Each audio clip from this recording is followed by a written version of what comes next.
How did you get into smoking? How did I get into smoking? I think I tried it once when I was in school, a couple of times when I was in school. And this is in poly or in high school? Or in high school. But then I was a loner. Because I used to watch guys and they're smoking. Remember, you hang out with guys and they're doing these things. But I knew I knew not well enough not to go near people, not to share with people. So I didn't share with them. I used to hide my own. And then after that, when I finished school, then I was playing sports, but then I would smoke on occasion and drink on occasion. When I went to Nakuru, I was going out and everything on campus, and then I was smoking a bit more. Okay, when I came to poly, of course, by that time I was smoking a lot more. Okay. Yeah. I'm trying to understand, just even for context purposes, or for anybody who is now in high school, going to, or in a tertiary education, like the introduction to those drugs, is it like you start once, then, or you first sip or your first puff? How do you go slowly into it? Peer pressure has a lot to play with it. Peer pressure is one of the most serious triggers down that. It sets people off down that road. Because remember, you want to belong. Okay. Now today I'm a counselor and I'm a bit of psychology. What I've realized is that we all want to belong somewhere. I know I wanted to belong, which is what led me down my life choices. The younger people, you've just come from a place like I came from, a cocoon-controlled environment. You get into high school and it's interdependence. You're in between independence and dependence, full dependence. You're in between there. When you're in between there, you're watching other people make decisions and do stuff. So the line about what is right and what is wrong, it becomes a bit fuzzy right there. Now, depending on how the individual has been brought up, right? There are people who have been brought up, and I've met people now who have been brought up in environments where everybody smokes, drinks, does all that stuff. For them, it's a lot easier to go down that road. So there is the peer pressure in terms of I want to be like so and so, who is good at this, but he also does this. Yes. So peer pressure would be the main. I would say peer pressure. So that's belong. Do you think the decision or the conflict with your dad made you feel like you don't belong at home and wanted to belong somewhere else? Not don't belong at home per se, but just we are not. I don't seem to have similar I'm not likes. Yeah. So the acceptance issue comes into play quite a bit, and it's a bit worrying because when you think about it, today I'm an advocate. I'm not an advocate for tough love. I'm an advocate for love as a solution to everything. I think the clear demarcation is what sets one apart, because at that time we did not have ropes, we did not have impact, stuff like that, where you could be able to speak out and share what you're feeling. Okay, so the moment the person you look up to tells you no, you feel like, okay, I've blundered. The moment you feel you've blundered, then then it sets you off on a different path, in a sense, because then you think, how do I make this right? Right. When did you think now that now this smoking and drinking is a problem? When did I think that? Well, I mean, like I said, because I was like charting my own path. So I'm doing engineering. Things happened when I was doing engineering. I lost a few people when I was like almost finishing, and so I had to take a gap year. So my granddad died. One of my very close relatives also died, and my friend, one of my best friends in class, died all in the space of about 2 years. At the same time, and so at that time it sent me off downhill. So I lost like 4 books, and then at that time, but I was still a businessman even when I was in poly. What were you selling? Anything, man. we tried to move product. We moved hairdressing machines. We moved very, very many different things. That was the Nyeri in you. That's good. No, actually, just I interacted with people who had business. I would leave class, go across town from Kenepoli, go across town to an office, sit there, look at what there is. There's a time I think we tried to sell sugar. We tried to do. I was still trying to play big stakes. So of those 2 years, yes, you like stopped the business and everything because that affected you. How did it affect you, the loss of your... Of all these people around me? Yeah. Basically, it's not, the business is not mine per se. I'm in the middle of guys. You know, we're all hustling at the same time. Okay. What it did is it made me more of a loner. It made me more private. Okay. But it also got me into a space where I did not have anybody I could share anything with. So I just got introverted a lot more. Let me ask you, with the alcohol and the smoking, were you still alone at that point? I mean, so the thing about alcohol is that alcohol, it lowers your inhibitions. Yeah. Smoking, whether it's drugs and that whole space, they lower your inhibitions. You realize that people are very social when you're drinking. Yeah. So because I don't have anybody per se I'm going to have a conversation with, you realize that you can have a conversation in the pub. So I'll go do whatever I need to do and then make money and then go out. Then we sit with people and everybody affirms you and people look up to you and they give you accolades. That became the story of my life for a very long time.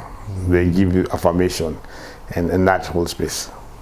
And the money you're getting from the business was supporting your yes. alcohol? It'll support the behaviors, it'll support everything I do. Yeah. I made, now with hindsight, yes, I made a bit of money. So, but this time you're still living in Gomo with your parents? Yes, I still live in that house. And they know you're smoking and drinking. But that's the thing. So I'm away. So I just get up, go and go. Oh. I come back and black out. That caused a lot of drama at some point. So I was told, you're on your own. Do not come after a certain time. There's a curfew. This is not your house. So when that happens, then I'll drink and just drink and drink and drink all the way through, you know. Till morning. Yeah. And I had no problem with that. Because one of the things that happened from way back when is that I had insomnia. I had crazy insomnia for a very long time. When your parents found out that you're drinking or you're into drugs, did they sit you down, talk to you? What was the reaction? You can see the look on my face. There was no, it's like, no, you don't. It's old school parenting. The idea at that time was stop. Just stop. Either you stop or we will not discuss unless you stop. It's as plain and simple as that. There is no gray area in that. At that time, there was no gray area. Today, I'm a counselor. I speak with people. I speak with different people. But that's why I say I'm not an advocate of tough love. Because the thing is, when you say stop, then we will speak with you. And sorry to say it, but it's also the same thing that the church did. You know, you want to stop, but then you're told, go get sober and come back. Right? But the reason I'm coming to you is because I need help in the first place. The same thing with the home, their reaction was stop. So them, the extended family, all they say is that you just need to stop this behavior and come back in line. Were you feeling a sense of guilt, a sense of... Always. Okay, how are you? Always. I've been an alcoholic and an addict for a while, and I was an alcoholic for a long time and an addict, and I felt it always. So what I did not do is I will not drink in front of my dad. I will not drink anywhere near my dad. Funny enough is now as you go up there, social strata, you drink with people who are his friends in certain spaces. So it's a very convoluted world. There are a lot of, how can I put it? There's a lot of conflict in terms of why is one person saying it is wrong and then everybody, the world is affirming me, but at home I'm not affirmed. That was my biggest conflict. And your siblings? Each had their own path, but I chose to stick to myself. Okay. I became a loner, like I said. So I did not want to interfere with them because I respect the fact that I grew up Christian. I know it's a paradox, but I still do it today. I keep away from people. So what drugs and alcohol and smoking does is it pushes you away from people towards people who actually you'd feel like you belong. So I will love them, but love them from a distance. I do not want to show drama with them. I do not want them to get to, you know how you say, if so to speak. I don't want my troubles to be to like rub off on them. So I kept to myself. I go out, I do my thing. Kabisa, come back. Go out, do my thing whenever I go, wherever I go. Did it affect your, I'm sure, but your academics? Like, did you finish Kenya Poly? No. So Kenya Poly, I left. I had that period of like a gap year. So when I was supposed to finish, that's when my pal died that year, my final year, the beginning, in that January. That really malized me, kabisa. So I didn't go back for that year. I went back later to finish my last year. When she finished, did my exam, and walked out, and never went back again. Okay. I closed things, so I closed that one. I finished, but I finished much later.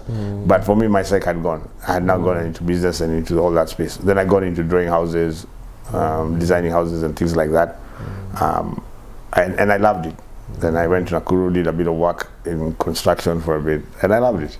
And came back and continued business. So I've always been in a space whereby I've never thought about whether or not I'm going to go into like conventional employment. Like I said, I was not very good with conventional structures, never have been. So for me, as long as it's something that is versatile, that is engaging my mind, I was okay with that. So in terms of academics, once I was done with that, I find by the grace of God that you get into a space and you're able to understand the space and you're able to pick up. And by God's grace, again, I've had the good fortune of meeting and interacting with different people who are up in the social strata. So my networks were pretty decent. Yes. So on the drinking, like what was the experience or the culture around you at that time? Because you said you're drinking the whole night. There are nights you're not going home. How was that experience for you? Because I'm sure your parents were stressed. They were wondering. Well, now I can say yes. Today I can say yes. At that time, the thing is, you have different crowds. Okay. The funny thing is, I did not drink when I was working. During the day, I will not drink. Okay. I will not drink when I'm working. When I finish work is when I drink, and then I drink well. So at some point, I moved out of home, and of course, from there it goes downhill. You know. The culture around me is that as long as you can handle your drink, as long as you have the money to afford your own drink, that's your business. Nobody is going to ask you questions. Most of the people I hang out with are people who are established, right? The peers I had around me, a lot of them are established. And for us, drinking was it was the in thing. It was just the thing to do. Did it affect your health? I did not. I was not a very good eater. This is the biggest I've ever been in my life, so to speak, in that sense, right? Did it affect my health? I think it did, because I did not eat very well. You said you had insomnia? Insomnia had been for a while since I was much younger. I would take a book. I used to have this thing I could do when I was young, and when I was reading, take a novel and I read it until the end, like a movie. The whole night? Yes, this thing of you put a bookmark and everything, I never understood. It was if I put my head on something, I do that. When I was working for somebody and designing houses for my uncle, I would design, when we're drawing, I would draw houses the whole night for a day, night, day, and I'll just do it until I finish that. Then I put it aside, and I sleep, wake up. So my health, it did, but not like it has done others. I'll say I'm blessed like that. Okay. Though I had an incident after that, I'll come to when I met Christ, and I realized some of these health implications later. Yeah. Maybe back to my question: when did you realize that now this is it's affecting me badly? I had realized, because what happened is I was a workaholic on one hand and still drinking. I did not think I was an alcoholic, actually. I didn't think about it that way. But then I was a workaholic as well. So at some point I realized, when I lost after I lost my relationships, and then I knew, okay, things are thick here, you know? And not because of anything, but because as far as I was concerned, it was very difficult for me to allow anybody in. I did not understand that concept of allowing anybody near me. So for the longest time, I did not allow anybody next to me. So on that one, yes, it did a trick on me. Because when I'm in the pub, I'm able to hide. Nobody asks you questions, and you're right there. Okay, I knew that my drinking made a lot of people unhappy, but then I know that there are also a lot of people who did not care. And so what I did is I tried to delude myself to look at the money and always look for that one big score that was going to get me out of this whole space, because I believed if I made a lot of money, then I would do everything else that everybody expected, and they would all forgive me. Or you'd stop drinking once you got the money? I mean, I'd stop drinking, have my big fat Greek wedding, so to speak, kind of set up, my big house, take care of your family, take care of my family, everybody, everything, whoever needed help. Okay, yeah. That was my belief. So the idea was always to chase that money. But then the funny thing is, then my system is such that I really don't think of money like the way I see people think of money. But you're still spending money on drinking every day. So the money was, that's the thing about, that's what I'm saying. Yeah. It sounds contradictory, doesn't it? Yeah. So I did not save the money. Yeah. I made money and spent it, and I think I'm pretty generous, even if I say so myself. I would buy whoever was near me. I'll buy whoever is near me. If anybody is in need, I will share. That's how I was. So now I'm trying to now get to understand when the drinking started affecting you to a point where you're like, I need to stop. Or how did you end up? Where? What happened then? Or how long were you drinking for? No, drinking for how long? I was drinking for about 20 plus years.